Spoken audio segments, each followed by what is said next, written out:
Hi, guys. How are you? Welcome back. Welcome to Real Macroeconomics and Investing. Welcome to TradingView, YouTube, and my subscribers on Patreon. Let's get started. I'm going to go back in time today. Um, I want to go a little bit back in time because I want you to realize again, this is my diary. Okay, you guys get access to it. I can't share everything with you because some of the stuff is for subscribers, of course, but you get the gist of what I'm looking at, right? I'm going to take you back to February 21st, and I'm going to show you that IPO. I said, this thing is starting to look tired, right? What's happened to IPO since? Poof, right? Magic. It's not really magic, but it's a risk reward, and you analyze a few things, and you kind of say, okay, this doesn't look right. Um, you look at Tesla. Okay, this was on February 22nd, and I said, look at this. This is breaking down. This doesn't look good, right? Sure enough, what happened? Hoboosh. Thank you very much. Down it goes. Now, this might look small to you because it's a log, but that's a very big move. That's a $320 move right there. Um, S&P, same thing, right? You look at Tesla, again, reversal versus NDX. That's another piece of analysis that I'm offering. Look what happened since Hadoosh, right? Um, you go through the whole entire, you know, uh, diary of mine, if you will, and you start to see what's going on. For example, you look at commodities. This should have held. Okay, that's a very sharp move to the upside. This should have held. What happened? Hadoosh, straight up. Well, that's not good. But then when you look at the inflation hitting resistance, the same thing was happening at the same time. That this should have held, and it didn't, because when tips outperform TLT, that means they're scared of inflation. What happened there? Hadoosh, straight up, right? You can't see it, but it went up. This should have reversed, and that didn't happen. Okay, now let me take you back to February 22nd, and look what I wrote. I have posted here. February 22nd, market shifts. There was a shift in the market. I can't tell you how I knew that, but there was a shift in the market, right? What's happened since? Right, just a big old chop. No matter which way you try to trade, I can almost guarantee you it didn't work out for you. All right, it didn't work out because the market shifted, and no matter which way you went, long or short, uh, you're not going to get paid.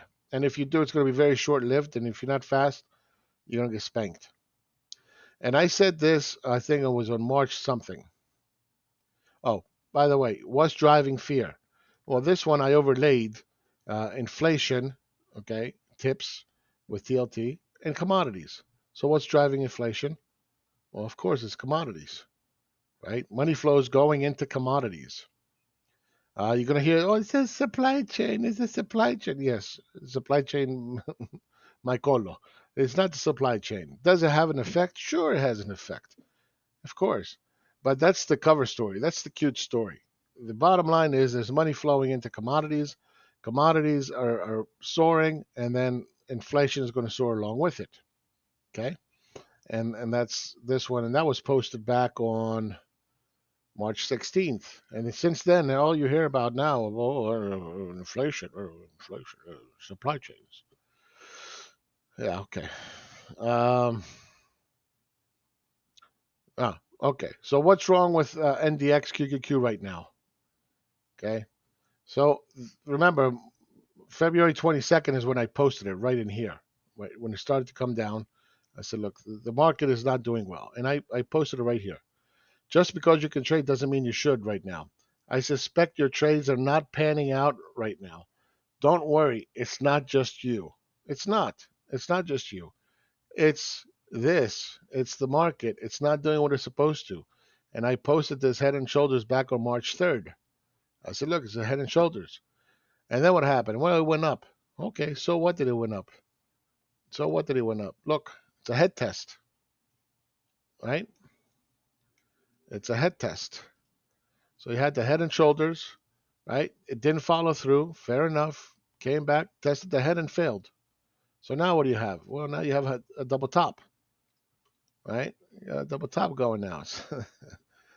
It's not that difficult if you know what you're looking for and you know what to expect. And if it doesn't do what you expect, then you reassess the situation as more data comes in. All right. What else? What else?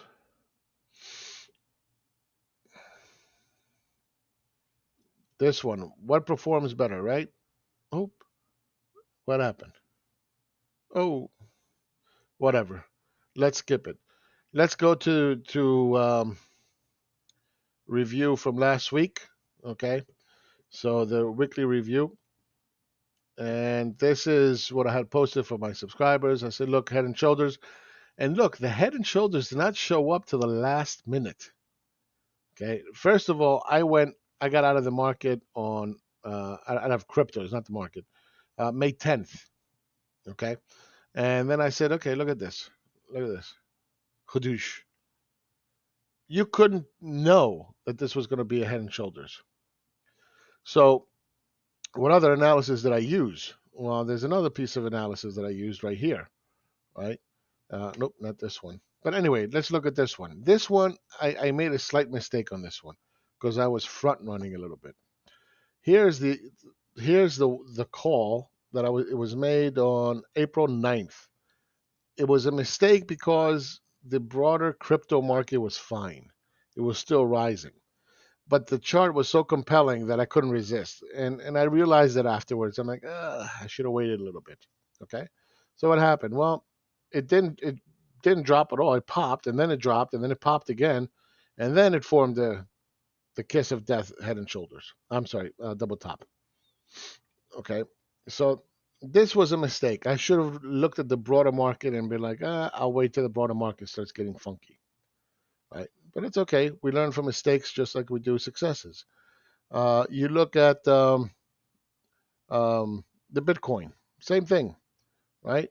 The Head and Shoulders cannot be known or seen until just prior when it started to build this and it wasn't going anywhere. And you have a left shoulder, the head, and now it's starting to form. I'll get out. I'll miss out on this much if it goes up. That's fine. I'll lose that, but I want to avoid this, right? That was the whole plan. And sure enough, it went even lower. All right. Another piece of analysis right here. Look at this. This is total market cap of cryptos. Well, look how similar they are. M pattern, M pattern. See it? They're the same. So I had posted this and said, all right, this is back on May 19th. I said, well, look at these similarities. Huh. Ain't that a bitch? Right? So what happened subsequently? Well, the whole thing fell apart. But the thing is that I was looking at this chart way before anybody else. And I didn't post it here, of course, for subscribers. But you get my point, right? It's all this analysis that you put together and let the market tell you what is going on. Don't tell the market what is going on. Let the data tell you what's going on. And that's so difficult to teach to people because they have so many what ifs. Well, what about this? Well, how about this? Well, this time and you start that, it's because you're confused because you don't know what you're looking at. You don't have a compass. You don't have a guidance. You're just kind of like guessing, right? So that's how I picked the top and cryptos.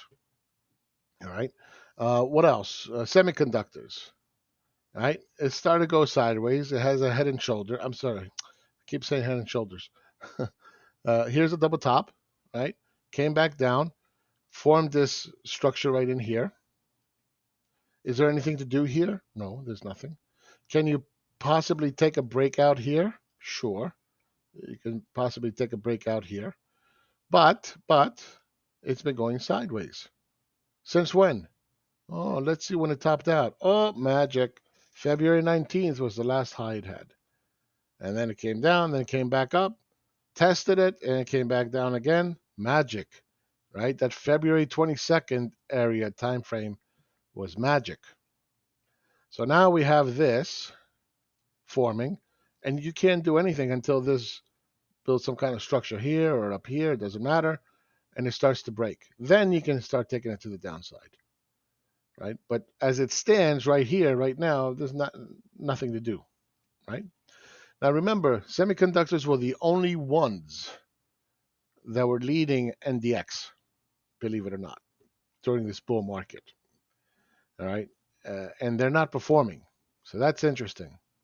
How about pins? Pinterest. All right, this one now has a head and shoulder with a head test. See it? Head and shoulders, head test failed. Now it's forming a structure below the neckline, right in here. If this thing breaks, you can take this sucker on down. If it pops back into structure, then you stop out. Right? You can even take it to the long side. But um, this is a nice little simple setup. There's nothing magical about it, right? If you zoom in, you can even make an argument that this is forming a little bear flag, right? One, two, three, up and then down. So if it breaks this, you want to take it. Simple little setups. Okay. If it works, great. If it doesn't, stop out. It's okay to be wrong. It's not okay to stay wrong. Remember that. Diana Shipping. I talked about this one all the way back on. Well, I've been talking about to subscribers since it was $1.50.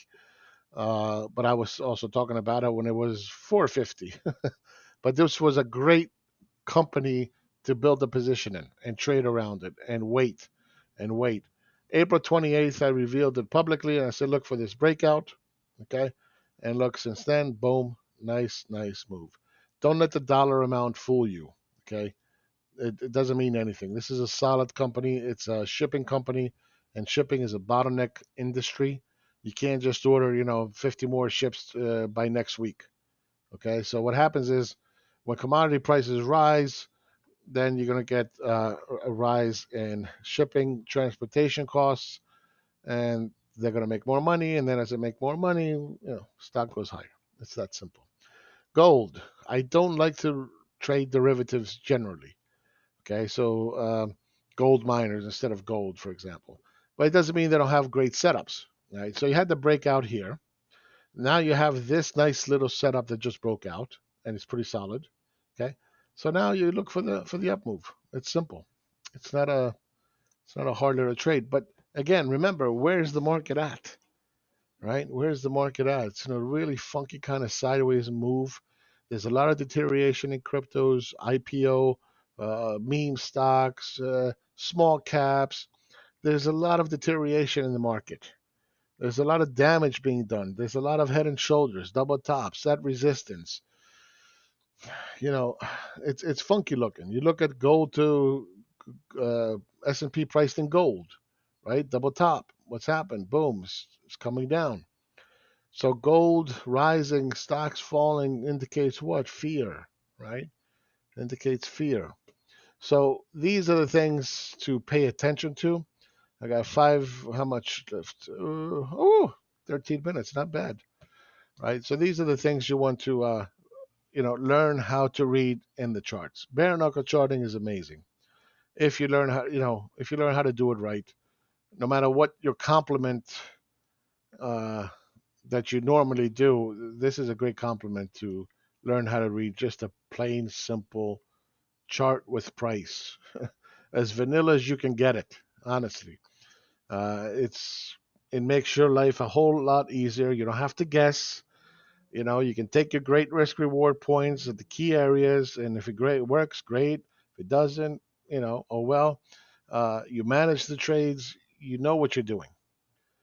Um, it's a lot more forward looking than some of the backward looking, isolators and so forth. To be honest, in my opinion, maybe it works for somebody else that can do it better than me. But for me, this is just the best way to learn how to read a chart. Okay. So for NDX right now, here's the problem. The problem is this: that we had a head and shoulders. Okay. We have a head test. Now we have a double top. It's failed. It's building pressure at the bottom of the structure here. Let me redo this again. See this right here? See that? Okay. It's building that pressure. If it comes back down again, guess what? you're going to start going like this. That's what's coming next. And the first target would be somewhere around here, about 12,300 or something. And then if that goes, then you're going to have this one down here, about 12,000. You know, of course, you're going to have some rebounds. Okay. This is going to have to be adjusted eventually, but for now, we keep it like this. All right. Definitely, it's a 1, 2, 3 up. There's no question about it. You got a 1, 2, 3 up. Okay. Falling apart, rolling over.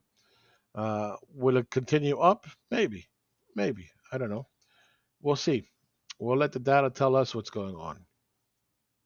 You look at crypto market, generally speaking. That's not crypto. Where is it? Oh, come on. Where's my crypto? There it is. Total market cap. Okay. It's at support. It's coming in as support. Okay. I'll do something like this and then look for the upside, provided the market doesn't tank. Okay. That's the only thing we don't know. Is it going to tank? Is it not going to tank? We'll see. All right. So right now, what we're looking for is for this to kind of have like an H pattern, and then it'll start to go back up. All right. That's the H pattern is in a smaller time frame. You can kind of see it here, right? You had the big thrust down move, H, higher low, see what this happens, and then start looking for this. All right. And that's if the market continues to go bullish. There's other things you have to analyze, obviously. Obviously. Okay. How about the dollar? Dollar looks like crap. Okay. It's trying to hold on. It's trying to hold on right in here. Trying to do this. Trying to hold on. But I think this ultimately is going to fail. It's going to continue to go lower. Um, there's many reasons that I think that. I'm not going to share them now. I don't even have time to share them now.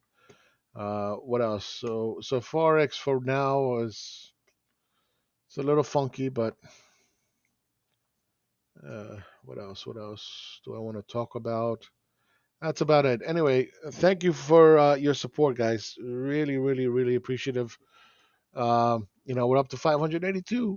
Yay! Another 18, and we get to 600. Woo! Hopefully that will happen this week or next week, and that'd be great. If it works for 500 people or 600 people, it's going to work for 6,000 people, right? We want to help as many people as possible, and that's the point of all this. Help people learn how to do this correctly.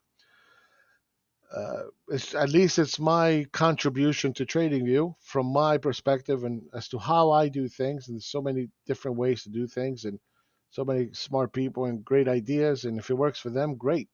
But for me, this is what works. If it works for you, great. That's a positive. But again, when you're posting these charts almost daily, it's extremely difficult because it got to work.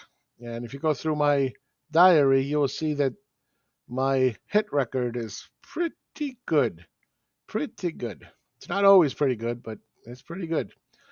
So use this as a guide, as an alternative view, whatever works for you. Okay. So again, thank you very, very much. Have a great weekend. Have a great trading week.